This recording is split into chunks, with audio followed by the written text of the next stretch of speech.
Aisha, and I'm a former host of Mocha Single Mothers by Choice, or SMCs.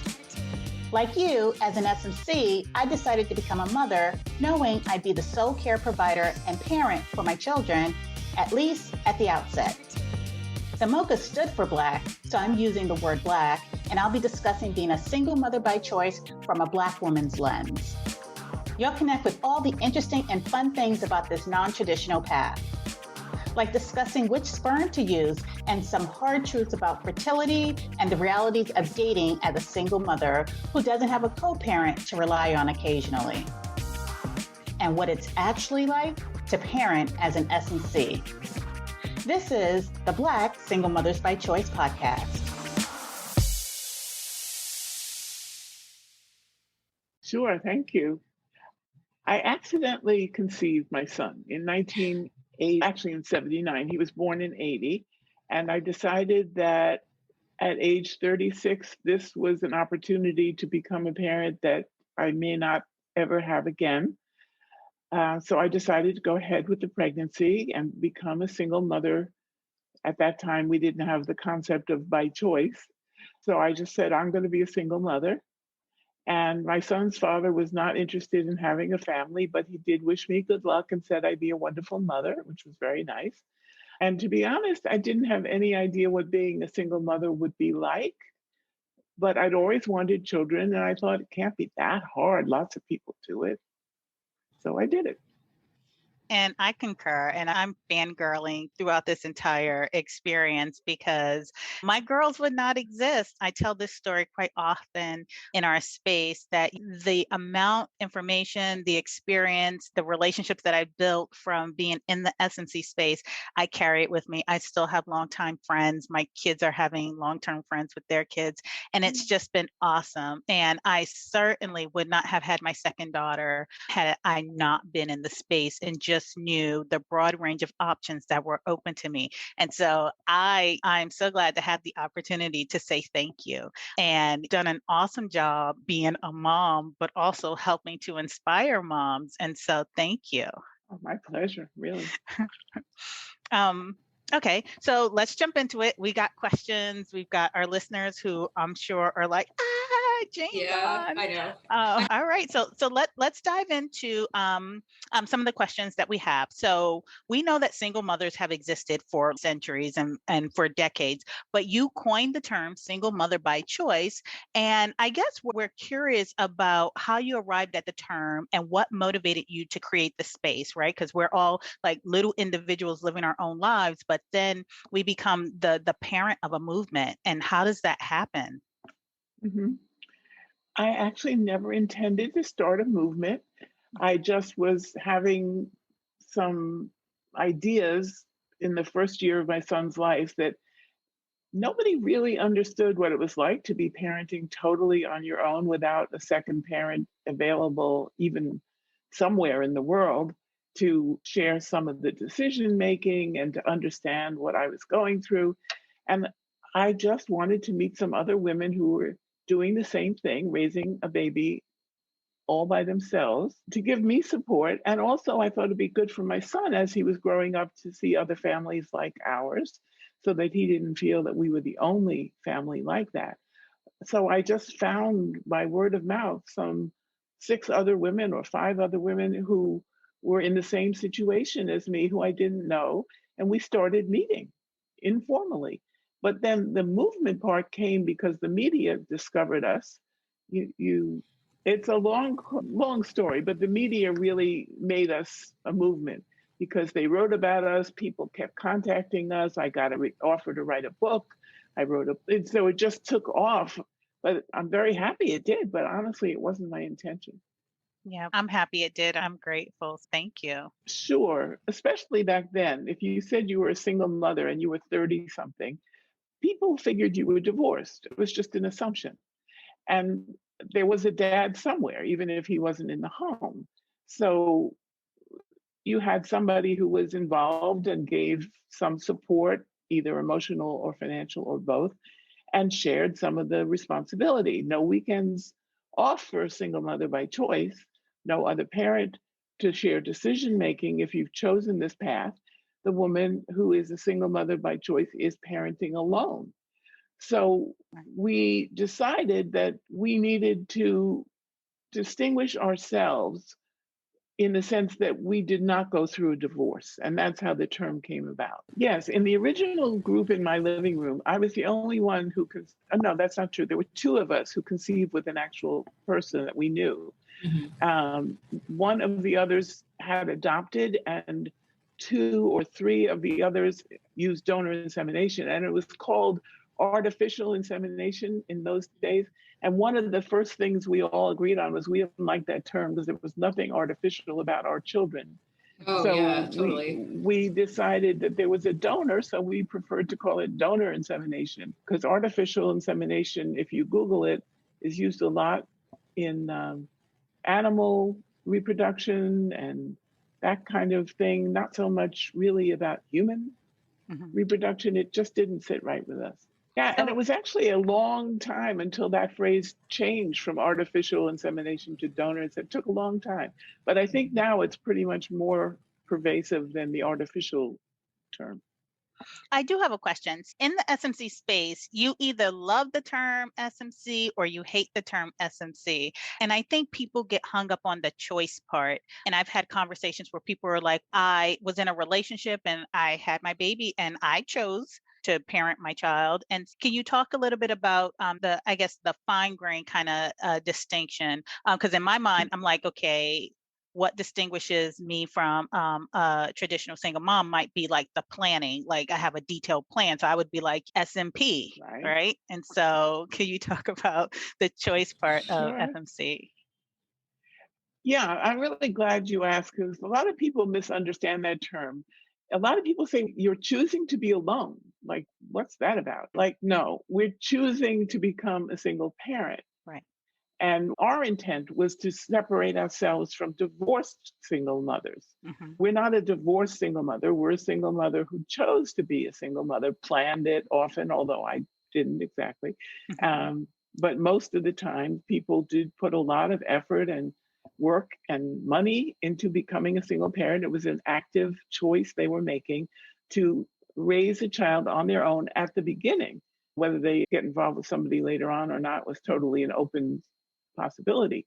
But we wanted to be clear that we weren't divorced moms that were going through trauma, that were grieving the loss of a marriage, that were counting on somebody else every other weekend to help us out with the child care, visitation, or whatever, that we were really doing this as a single only, meaning single only parent, not divorced single.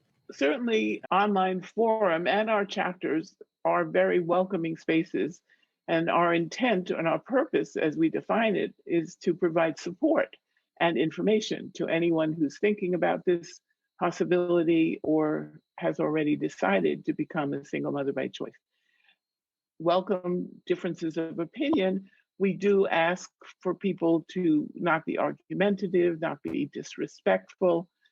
However, given that we are in the real world, some people can't seem to do that, can't communicate as civilly as we might want, don't realize even the impact of their words. And sometimes feelings get hurt, people are upset. We try to keep it to a minimum. We have moderation, but it's often after the fact when, just like the rest of the world, our forum is imperfect. It's interesting being in the space where I think what you bring to the space is the lens in which you view the world, right? And for some of the women, if your social circles are not broad, you have unchecked views on things. And typically where I see the biggest clashes will be with school and perceptions of children of color and neighborhoods of color. And I think that's where we've seen the biggest dust ups in the group, where someone might type on their keyboard or on their phone with an unchecked perspective or opinion and have no clue how that might sound or be perceived by others. And in our space, we've got a broad range of people from just different backgrounds, and it hits differently depending on where you are or what experiences you've had. And so that's where I've seen the bigger dust ups. And then in more recent years, as we have evolved culturally in race relations, we're starting to see that come more to the forefront where people feel more comfortable saying, this is not cool, this is not all right. And I think that was one of the motivating factors for me to straddle the two worlds between the National Forum and MOCA SMC, is that in some spaces where it might be perceived as safe, safety is in the eyes of the beholder. And there are some conversations I'm just not going to have in the National Forum because I want to keep civil, right? And then there are places where I will go to heal my wounds because I'm just like, man, that was a burn. But on that note, now that Hera and I admin a space, and we've done it for 3 years, we are starting to see some subtle changes in evolution in our own spaces. Things like, have you seen some of the same or similar shifts happening in the national SMC forum space? Absolutely, very much. Our organization is 40 years old this year. At first, we were really seen as a fringe group of radical women, even though we didn't identify as that. That's how we were perceived. And at the beginning, early, let's say 10 years, we were pretty much a group of mid-30s, white, heterosexual women from the two coasts. But that has gradually evolved so that we've become much more diverse in terms of race, age, sexual preference, geographic level, and income, all of which I think make it a richer place for people, the online forum where everybody is together, especially as opposed to the local chapters, which reflect their local communities more. But it's an amazing opportunity to get to know and understand a whole diverse range of people. And so what would you say is the biggest shift you've seen in the space over the 40 years? Certainly the racial change is a big shift, which I'm really happy about, because we're reflecting more of the real world. And the other big changes are the age range at both ends. It's gone lower earlier, so women are coming in their late 20s now.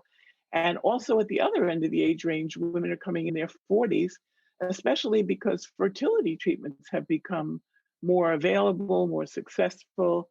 And women who've had a hard time coming to this decision, coming in a little late now, actually have a lot more hope than perhaps they did 30, 40 years ago, for sure. This is not the only option. My goal early on, when I realized we were becoming a movement, was that I thought this was pie in the sky, but I think it's actually happening, that women in their 20s would know that they had another option besides a relationship in which to have the experience of parenthood.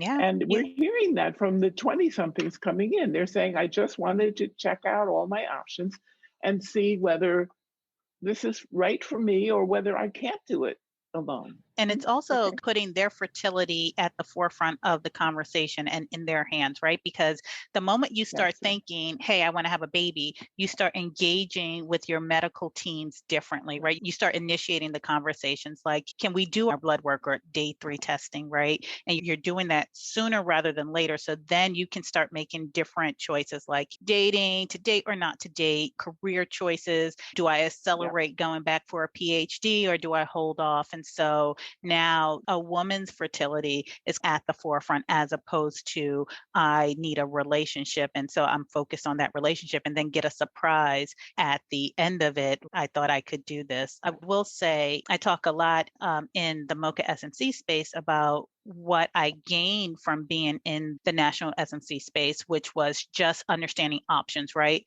What questions to ask my medical team, what the possibilities are, just so that I can do my own research in my own time and get my head into the conversation. But we are in our space also seeing trending younger. Women are coming to the space more in their mid-20s as opposed to mid-30s. And then they're also so with some of the younger demographic, finances are sometimes an option. And they're also broadening the conversation of the whole donor part, right? Because now they're expanding to different options in the age of social media. They're taking from going the mainstream of a sperm bank because of some ethical issues or financial issues. And so now they're broadening that conversation as well, which adds an interesting kind of dynamic into the group. They introduce a lot of known donor types of situations. And so some of the dust ups and clashes we will get is how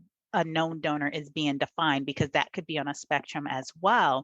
And so whenever there are clashes that happen, they would be like, the creator of the SMC space used a known donor. And so can you talk a little bit about that? Because we always go back and we pull the definition in. So I think that's a question that some of our listeners might have. How does Jane define a known donor and navigate that whole conversation? Yeah. It depends on the known donor.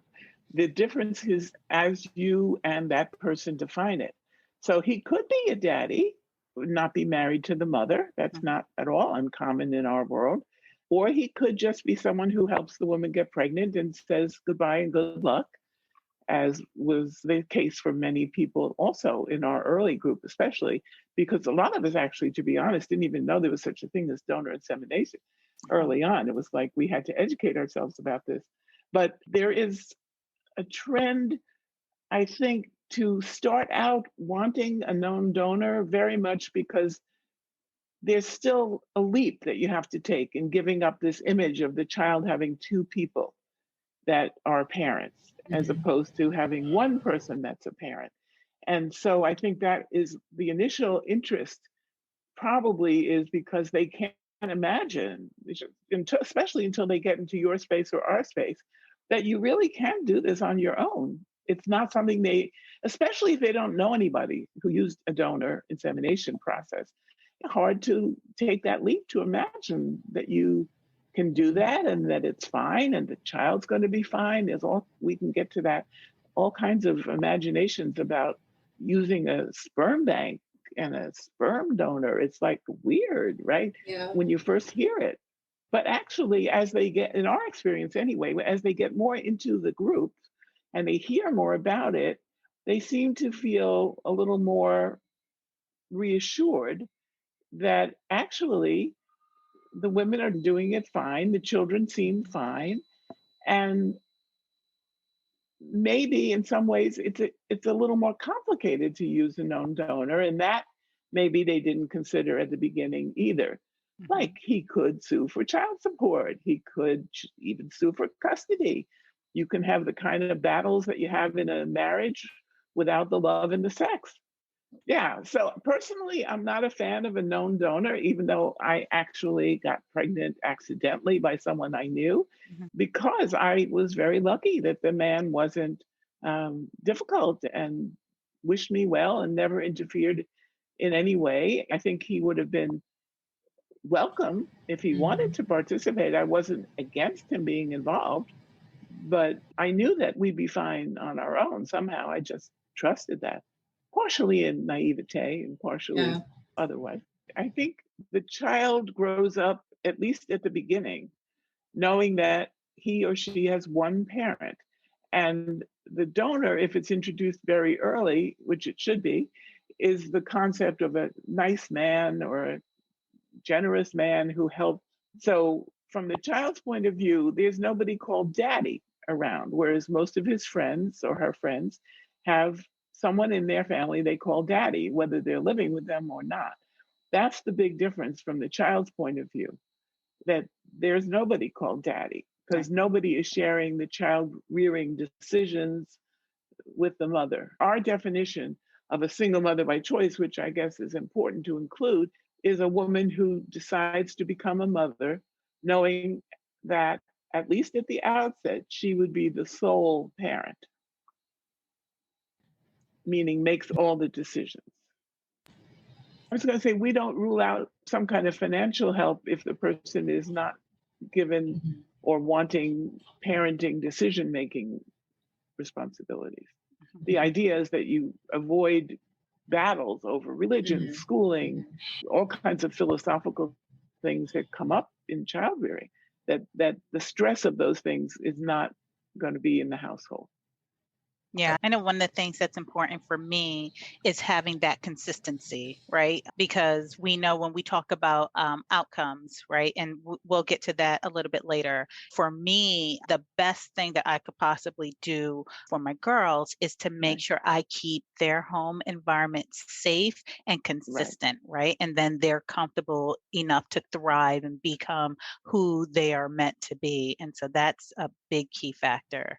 No one's Exactly. coming, That's no the one most important. potentially. Right. That the stability of the home is the most important factor in the outcome of children. Yep. Sure. Unless the person who's doing the counseling has an agenda, which they shouldn't have. The definition of a counselor and a therapist is someone who should be neutral and who also is interested in the well being of the person that they are trying to help. So once in a while, we do hear about a therapist who is in this role who has an agenda. But most of the time, and I've done some of these myself, the goal is to find out if the person has thought about all the things that we're talking about and has felt prepared to deal with them. What are you going to say about the father, donor, whatever your situation is? Um, what do you tell your child and when? Mhm. How do you feel about doing this alone? What terms are you comfortable with? Donor, biological father, just really for the benefit of the future mother to be. Right. It's not really to judge or to even tell the person, yes, this is good for you idea or not good idea for you. It's just really supposed to be helpful. And Right. some, I have to say, some of the things that come up about that sound like somebody who shouldn't be a counselor or a Right. therapist. Yeah, my therapy session, I liked it and I'm a big proponent. Like I cringe and I get nervous for the moms who come into space and it's just like, yeah, I that therapy session, it bothers me, it irks me, it irritates me. And I'm just like, yeah, I get that, but it is really there to help you. If you get a good therapist to talk it through, that's probably the only time where you're going to have somebody there that is supposed to listen to you and facilitate the thought process for you without judgment, theoretically, right? You talk to your family, you talk to your friends, it's always going to be tinged with judgment. And then I think Yep. some people balk at the cost because I think it was like Mhm. 150, 250 because it was a person that the fertility clinic has on their list of people and you pay out of Right. pocket. And so for me, I was just like, no, I'm not paying out of pocket. So I went through my EAP program at my company because I'm just like, I'm paying this money. Is a clinic really going to say, I'm not going to work with you because you didn't pay this $150? Or are they going to say, I see you did your due diligence, you did something. Okay, so let's go with that. So I did something that was unconventional, but was comfortable for me and my wallet. But I found it really helpful in talking things through. So, Jane, what Yeah. would be some red flags that you would see if someone were to come to talk to you and say, I'm considering this SMC path, but what would be some red flags? The hesitancy on, I'm not sure I want to use a sperm bank, I want to use an ex partner. What would be some flags that might say, this is probably a good time to just pause and really think this through a couple of months longer? Just following up on your comments about this therapy session that's required, any good therapist will ask questions and raise questions for the person to think about. Mhm. So, red flags could be things like, I hear you're talking about you want somebody who um, you would feel comfortable with as a partner and as a date Mhm. or a potential spouse. Mhm. What else, what other qualities do you think about in terms of a donor? Do you think about the child? For example, one of the more controversial things that comes up is people wanting to choose donors of a different race. Mhm. This was a hot discussion on the forum at one point because they were worried, the forum members were worried that this person was trying to create what the potential mother or future mother thought was a beautiful child. And they weren't thinking about what the child's being a mixed race child would have impact on the child's life. Uh-huh. This is something major, and it hadn't crossed their mind that they were literally thinking about how beautiful the skin color was. Yes, we get that a lot. We get it some in our space, but in the larger SMC Facebook groups and then on the national forum, we see it as well. And so we talk a lot about cultural competency, right? So once you decide, I'm going to have this baby as an SMC and I'm going to choose a donor of a different race, which a lot of Black SMCs have to do due to the Yeah. limited number of Black donors, right? And so we're already consciously thinking of, okay, how do I navigate this? But I'm not sure if a lot of non-Black moms or non-moms of color, they're just thinking like, I'm going to raise my child. I'm going to love my child. My family's going to love my child. And they're not even really thinking like there's a cultural competency to be able to understand if a microaggression happens against your child or a macroaggression, and that some things That's right. can possibly not be as innocent as you would think, having navigated the world in a white body, or just being able to advocate for your child and protect your child in that way. Whereas you possibly won't find out until the child is an adult to say, Mom, that wasn't cool. That really hurt me when that person said that. And I really wish you had said something to stop it. Right. And so there's that Right. whole thing about cultural competency. Yeah, so much of Right. parenting is in the moment, right? And in that moment, you could realize, oh my gosh, I've said these racist things. I've thought them in my head, and you now have a biracial child. And it's just like you're having that overwhelming rush of emotions. And then are you there? Are you present for your kid's need in that moment? Right. And so there's just a lot of different dynamics at play. And for anyone who would be considering using a donor of a different race, really take that step back. Use the whole 9 months to think, have I said something? Could I potentially say some things? How might I react in these different situations? Just so that you have taken care of your emotions in it and you can be there for your kid. That is the underlying issue that in terms of red flags, is people not thinking about the fact that this is going to be a little human being who is going to be out in the world and encountering people and living their life, choosing the path and the life that they want. This is not going to be an extension of you, not going to be someone to meet your needs. It's going to be themselves. They're going to Right. be themselves. So that is a big red flag for people sometimes going into this as if they're going to create what they need Right. and not really see that the child's needs have to be. And then let's face it, kids go through phases where they're cute and not so cute. How are you going to feel when those adult teeth start to come in and my kid is no longer that beautiful biracial baby that I thought I was creating? Now I got to deal with that kid, the essence of that little person. How will you fare then? It But is a big change in one's life to think about somebody other than oneself for the first time, right? yeah, our kids, how do they do? Yeah, it's shocking that despite all the predictions of doom that I got early on, the outcomes have been way better than we expected. The children of single mothers by choice have actually seemed to do better in terms of their development and outcome than children who were from divorced homes, and equally well to two parent. So that shocked us. There's apparently being a really connected, loving parent who wants to be a parent is a huge plus in the child's life. I would agree. My heart warms when my daughter is, Mom, do you think you're a good mom? And I was like, oh gosh, is this a trick question? Because 6-year-olds, they will bring the shade. And I'm just like, Yes, they this will. is a trick question. I was like, I think I am, but what do you think? And she's, I think you're a wonderful mom. And when a 6-year-old Oh, says wonderful, yeah, it's the sweetest thing ever. that's And the so, greatest. yeah. Exactly. Yeah. But the proof of the pudding is at the eating stage, right? It's really how the child ends up seeing you.